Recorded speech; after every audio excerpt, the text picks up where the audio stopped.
It all started with a simple complaint about where I parked my car. But that complaint came from the wrong neighbor, Karen. She thought she could bully me with letters, threats, and fake violation notices. What she didn't expect was that her obsession would spiral out of control, divide the entire neighborhood, and turn her into a viral laughingstock, all because of the one thing she couldn't control, my monster truck. The first complaint, it all began with the sound of a knock on the door, sharp, impatient, and unwelcoming. The kind of knock that carried not just urgency, but entitlement. In that moment, the homeowner knew it wasn't a friend or a delivery. It was the neighbor. The neighborhood was the sort of place where conformity wasn't just expected, it was demanded. Lawns were trimmed to precise lengths, mailboxes all painted the same dull shade of beige, and cars neatly tucked into driveways without spilling so much as an inch onto the street. It was a place where image meant everything, and individuality was a crime. Living next door was the embodiment of this obsession, Karen, a woman in her late 50s, with an ever-present scowl and a clipboard never far from reach. She wasn't the head of the HOA, but she might as well have been. She patrolled the sidewalks like a self-appointed sheriff, scanning for violations as if her life's purpose was keeping everyone else in check. The complaint was simple, at least to her. The car, a slightly older but reliable sedan, was parked too close to the curb in front of the house. It wasn't blocking anyone. It wasn't illegal. It was just there. But for Karen, that was enough to launch a campaign. Soon after the knock came the letters. Notes slipped into the mailbox, each more aggressive than the last. Move your car. This is not acceptable. The neighborhood has standards. They weren't official HOA notices, but the tone was sharp enough to feel like law. And when the homeowner didn't cave, Karen escalated. First came the photos. She stood outside with her phone, snapping pictures of the car as though documenting a crime scene. Then came the calls, first to the HOA, then to the city, and finally to the police. Each one ended in frustration for her, but the message was clear. She wasn't going to stop until the car was gone. The homeowner tried to ignore it at first. After all, it was only a car, and it wasn't harming anyone. But the constant harassment wore thin. Every trip outside felt like surveillance. Every glance toward her yard carried an unspoken judgment. What began as annoyance was turning into anger. The turning point came one morning when the homeowner found a bright orange notice taped to the windshield. It wasn't from the city or the police, it was Karen's own creation. Bold letters across the top read "Violation Notice," designed to look official, with scrawled handwriting beneath demanding the car be moved within 24 hours. It was a declaration of war. And in that moment, an idea began to take root. If Karen was so obsessed with the car, then the solution wasn't to hide it or move it. The solution was to make it impossible to ignore. Not just a car, but something bigger, louder, and utterly impossible for her to control. Something that would turn every glance out her window into a reminder that she had lost. The plan was outrageous, almost laughable. But the longer the homeowner thought about it, the better it felt. If Karen wanted a battle over a car, then a battle she would get. And it wouldn't be fought with notes or complaints. It would be fought with horsepower, steel, and defiance on wheels. The decision was made. The ordinary sedan would be replaced by something extraordinary. Something that didn't just break the mold, it crushed it. The first step was research. Late nights were spent scrolling through forums, classifieds, and videos, studying options. Pickup trucks, lifted Jeeps, off-road rigs, they all had potential. But none carried the sheer audacity that the homeowner craved. Then came the discovery. A monster truck for sale just a few towns over. Towering wheels, reinforced frame, and an engine that roared like thunder. It wasn't practical. It wasn't subtle. It was perfect. Arrangements were made quickly, almost impulsively. The seller was more than happy to part with his oversized beast, and within days, the homeowner was standing in awe before the massive machine. It dwarfed everything around it, its tires nearly as tall as a man. To drive it was to command attention. To park it was to declare dominance.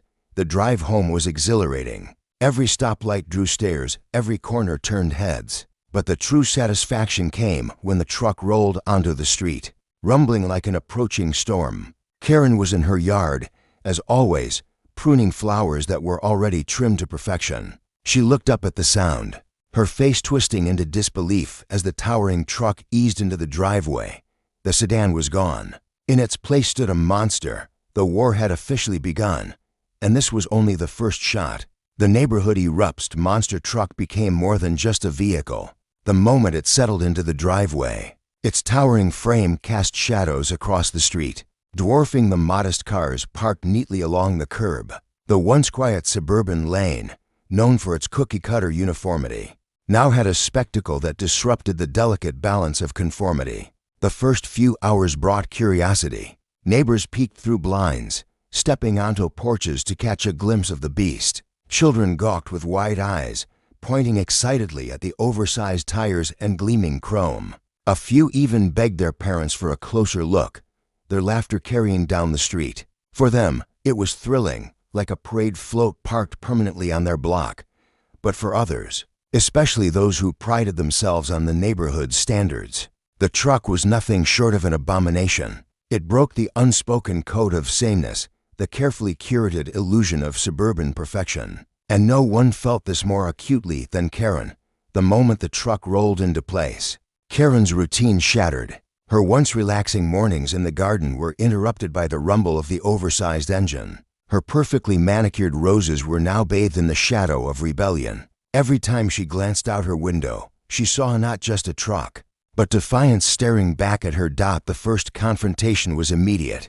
Karen stormed across the lawn, clipboard in hand, scribbling furiously as she circled the truck like an investigator at a crime scene. She measured, she photographed, she muttered under her breath. The sight of her frustration was enough to draw on other neighbors, some out of amusement, others out of concern. By evening, whispers spread. At the corner of the block, a small gathering formed, neighbors exchanging opinions as though debating a scandal. Half of them laughed at Karen's outrage, amused by the absurdity of her fury. The other half worried about property values, about the look of their street, about what the HOA would think. The HOA didn't take long to react. A formal letter arrived the next day, crisp and cold, citing violations of community standards and demanding the removal of the truck. It was written with authority, but beneath the polished language was a tone of panic. They had never dealt with something like this before. Their rules mentioned vehicles, yes, restrictions on commercial vans, broken-down cars, and trailers, but nothing specifically about monster trucks. The ambiguity was infuriating to them, empowering to the homeowner. Every line of the letter felt like desperation, a grasp at control where none truly existed. For once, the balance of power wasn't in the HOA's favor. Karen, however, was not satisfied with letters. She escalated. Calls were made to city officials, to zoning boards, even to the police. Each visit ended the same way. The truck was parked legally, on private property, and there was nothing to be done. Frustration painted her face deeper each time, her once smug demeanor cracking under the weight of helplessness. Meanwhile, the truck became a symbol. Neighbors who had long been silent about Karen's pettiness now had a rallying point. Parents brought their kids to take pictures in front of it. Teenagers asked for rides. Even those who initially frowned at its size found themselves amused by Karen's endless tantrums. For the first time, the block wasn't united under the HOA's iron grip. It was divided, and the cracks were widening. The truck didn't just sit there, it lived. Its engine roared to life each morning, shaking windows and rattling nerves. It wasn't reckless, but it was noticeable, impossible to ignore. Every rumble down the street was a reminder of the homeowner's defiance. Karen began patrolling more aggressively. She stood on the sidewalk with her clipboard, recording every moment, waiting for the slightest misstep. If the truck so much as touched the grass, she snapped photos. If the headlights stayed on a moment too long, she jotted notes. But the obsessive documentation only fueled more laughter from the rest of the neighborhood. She had become a caricature of her own mission. The HOA board grew restless. Emergency meetings were held in the clubhouse. Whispers of setting an example echoed through their halls. But no matter how hard they searched, the rules didn't cover monster trucks. They had no precedent, no weapon to wield beyond empty threats. Karen, unwilling to accept defeat, made a bold move. One evening, she planted a large sign in her yard, facing the truck directly. In bold, black letters it read, "Eyesore alert. This vehicle is bringing down property values." It was her declaration of war, visible to every passerby, designed to shame and humiliate. But the result was not what she expected. Instead of rallying support, the neighborhood erupted in laughter. Photos of the sign spread online, neighbors mocking the absurdity of her crusade. Children posed in front of it, grinning beside the towering truck. What was meant to be an insult became entertainment.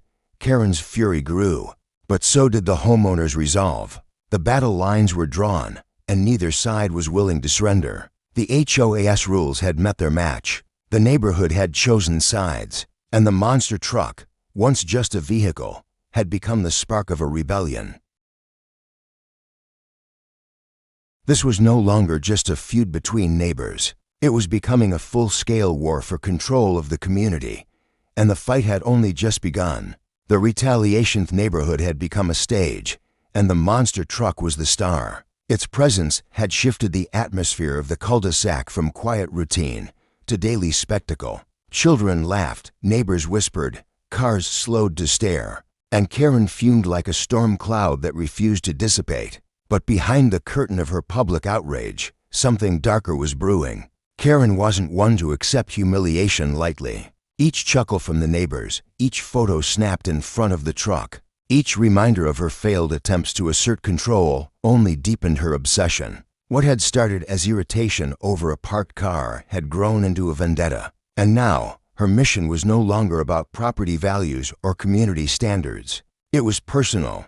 Her first strike came quietly, hidden behind bureaucratic channels. The HOA sent another letter, this one far sterner, layered with threats of escalating fines and even legal action. The language was sharp, designed to intimidate, but still vague enough to avoid direct contradiction of their own bylaws. They hoped the sheer weight of official paperwork would wear down resistance, but the homeowner, having anticipated this, read the letter with amusement. The monster truck sat firmly on private property, not a single rule broken. Each accusation was flimsy, each threat toothless. The letter was pinned to a bulletin board inside the house, not as a warning, but as a trophy. Karen wasn't satisfied. Paper threats weren't enough. She turned to more desperate measures. Late one night, the sound of hissing echoed through the street. By morning, two of the monster truck's massive tires sagged, punctured by nails scattered deliberately across the driveway. It was sabotage, childish, dangerous, and illegal. Neighbors whispered as they passed by, some horrified, others shaking their heads knowingly. Everyone suspected who was behind it, though no one dared say it aloud. Karen's smirk, as she watered her roses across the street, gave her away more clearly than any confession could. But if she had expected the attack to force surrender, she miscalculated. The homeowner responded swiftly, replacing the damaged tires with even larger, more aggressive ones, their deep treads designed for mud and gravel. The truck rose higher, meaner, more imposing than before. What Karen had tried to break had only been made stronger. Her frustration grew unbearable. She escalated again. Calls were placed to noise control officers, claiming the truck's engine violated decibel laws. Complaints were filed with the fire department, alleging it blocked emergency access. Animal control was even summoned after she fabricated a story about the truck attracting pests. Each claim was investigated, and each time inspectors left empty-handed. The truck was loud, yes, but not illegal. It was large, yes, but not obstructive. It was unusual, yes, but not unsafe. The constant inspections backfired. Instead of forcing compliance, they drew even more attention to the truck. Each official visit became an event, with neighbors gathering to watch, to laugh, to shake their heads at Karen's relentlessness. The spectacle only grew, and with it, the truck's legend. But Karen wasn't finished. Her most audacious attempt came during the next HOA meeting. Standing tall at the front of the room, she demanded an emergency amendment to the bylaws, specifically banning oversized vehicles detrimental to neighborhood harmony. Her voice dripped with venom, her eyes blazing as she painted the truck as a menace threatening to destroy everything. The community stood for. Some neighbors nodded in agreement, worn down by the drama and eager for peace. But others pushed back, questioning why the HOA should waste time and money over one parked vehicle. Voices clashed, the room splitting into factions. For the first time, Karen's iron grip over the board faltered. The HOA had always thrived on unity, on fear, on silent compliance. But now, cracks were spreading, fueled by her obsession. The homeowner, sitting quietly at the back of the meeting, didn't need to say a word. The chaos unfolding in front of him was victory enough. Karen had overplayed her hand. Her rage was no longer just a nuisance, it was dividing the very community she claimed to protect. Yet, in her fury, Karen refused to relent. If rules and sabotage and bureaucracy weren't enough, she would find another way. The war wasn't over. It was only evolving. That night, as the homeowner stood in the driveway, staring up at the towering truck gleaming under the streetlight, he felt the shift in the air. The battle was no longer about a vehicle. It was about power, control, and pride. And Karen, cornered by her own obsession, was preparing for her most aggressive move yet. The monster truck wasn't just a car anymore. It was a weapon, a shield, a declaration that no amount of bullying could force submission. And now, it was about to face its greatest test. The retaliation had begun, and the storm ahead promised to shake the neighborhood to its core.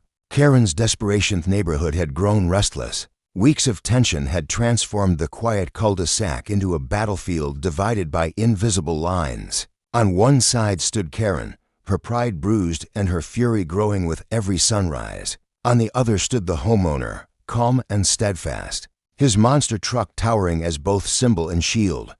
But the longer the war dragged on, the more desperate Karen became. She was no longer just angry. She was unraveling. The humiliation of losing control gnawed at her like a relentless tide, eroding her composure day by day. Every glance from a neighbor, every child's giggle near the truck, every conversation that ended with muffled laughter at her expense pushed her deeper into obsession.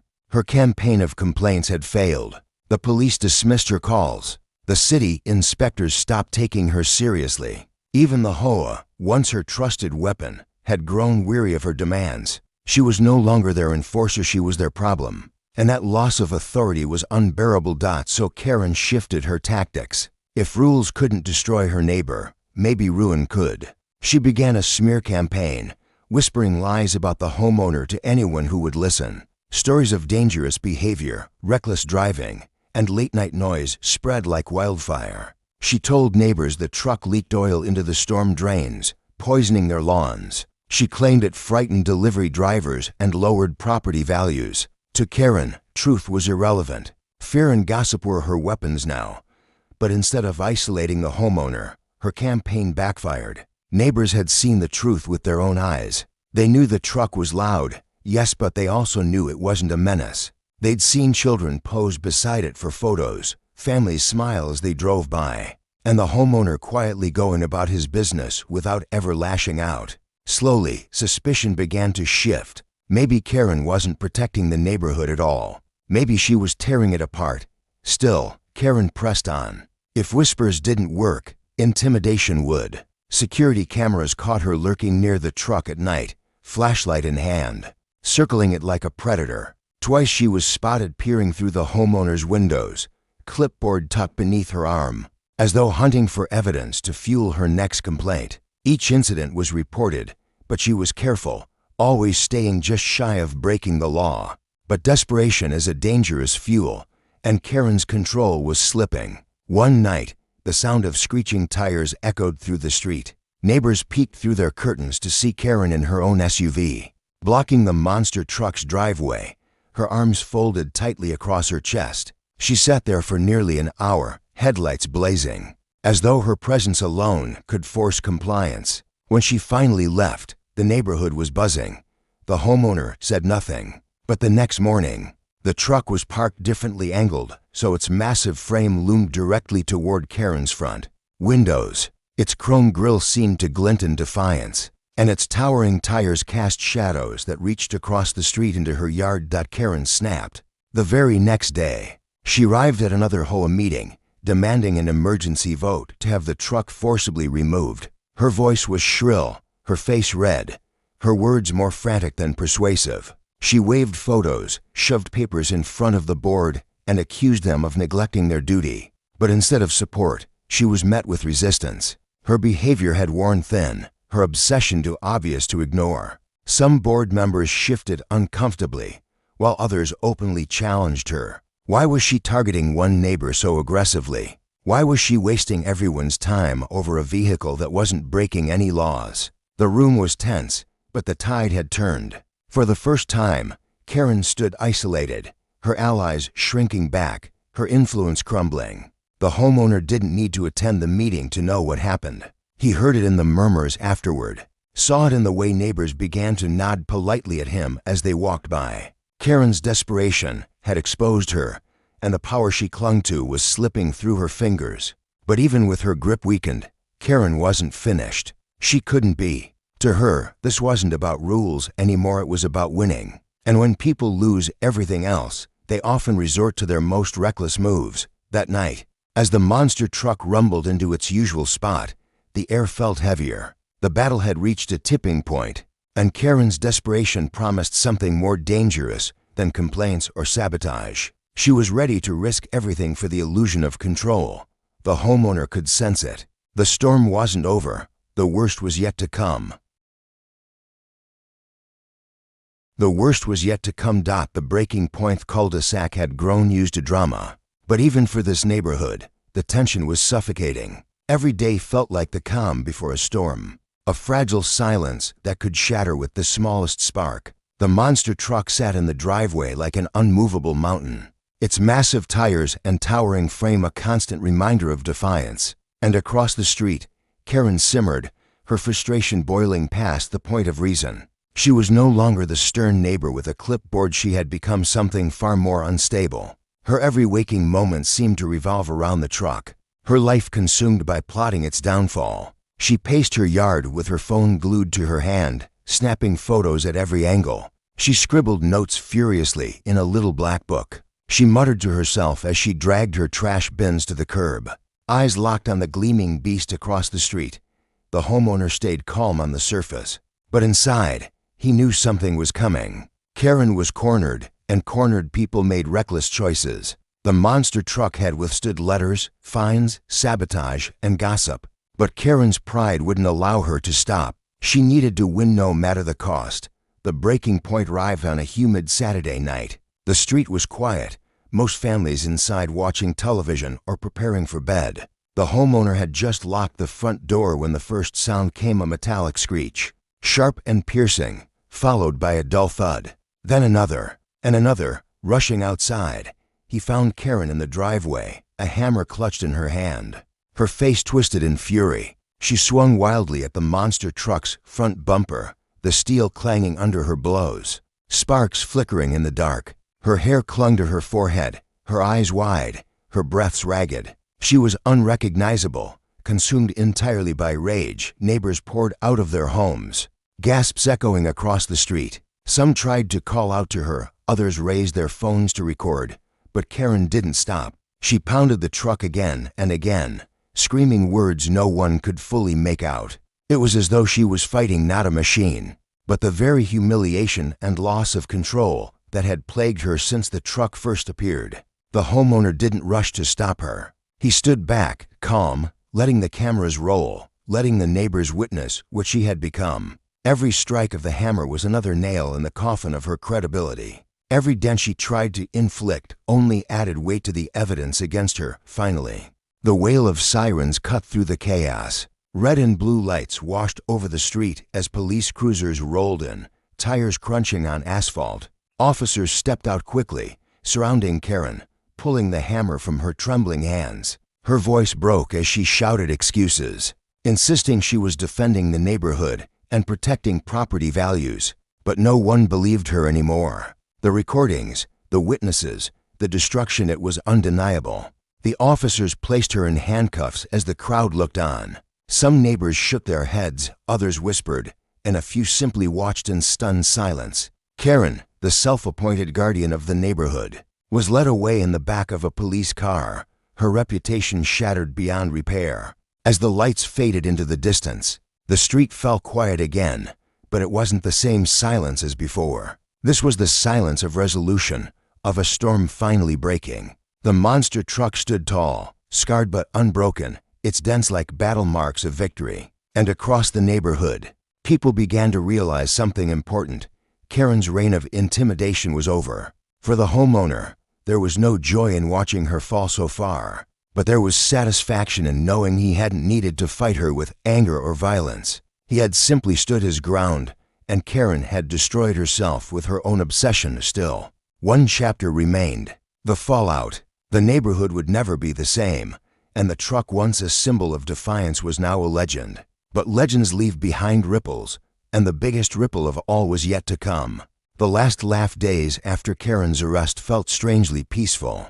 The constant tension that had gripped the neighborhood for so long dissolved almost overnight. Where there had once been arguments, complaints, and nightly confrontations, now there was calm. For the first time in months, the street looked like what it was always meant to be: a quiet suburban cul-de-sac.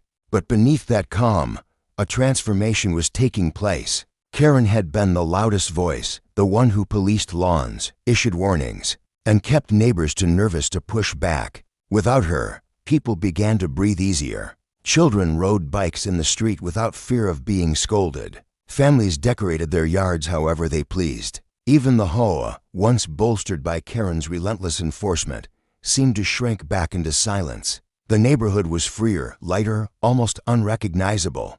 The monster truck, meanwhile, became more than just a vehicle. It became a monument, a story passed around not just on that street, but throughout the entire community. Visitors came by to see it, snapping photos and marveling at the ridiculousness of it all. Parents brought their kids to pose beside the towering tires. Teenagers used it as a backdrop for social media posts. The truck, once a source of conflict, was now a symbol of resistance, humor, and victory. Karen, meanwhile, faced the consequences of her spiral. The footage of her hammer attack spread quickly online, first among neighbors, then across local forums, and eventually farther still. The sight of a middle-aged woman shrieking as she smashed a monster truck became both shocking and absurd, a mix of horror and comedy that the internet couldn't resist. Memes were made, headlines were written. Karen wasn't just the terror of one neighborhood anymore, she had become infamous.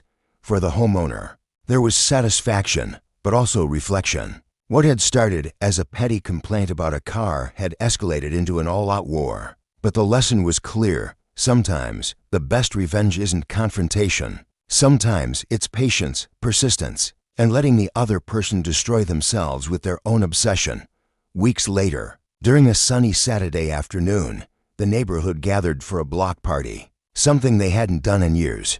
Grills smoked with burgers, kids played tag, and laughter echoed down the street. The homeowner rolled the monster truck onto the cul-de-sac, not to provoke, but to celebrate. It was decorated with balloons and a banner that read, "Neighborhood Unity." Neighbors clapped and cheered, raising their drinks in a toast. It wasn't about the truck anymore, it was about reclaiming their community, free from fear and control. And in that moment, the monster truck stood not as a weapon of defiance, but as a beacon of resilience and freedom. Karen never returned to the neighborhood. Whether she moved away out of shame or was forced out by the fallout, no one knew for sure. But her absence was felt only in relief. She had fought for control and lost everything, leaving behind nothing but a cautionary tale. The homeowner, on the other hand, had earned something far greater than victory. He had earned respect, admiration, and the knowledge that standing firm against pettiness could inspire others to do the same. And so the war ended, not with bitterness, but with laughter, celebration, and a monster truck that had turned one woman's obsession into a neighborhood legend. The last laugh, after all, wasn't about revenge. It was about freedom, and that freedom rolled on for massive tires, rumbling proudly through a street that would never forget.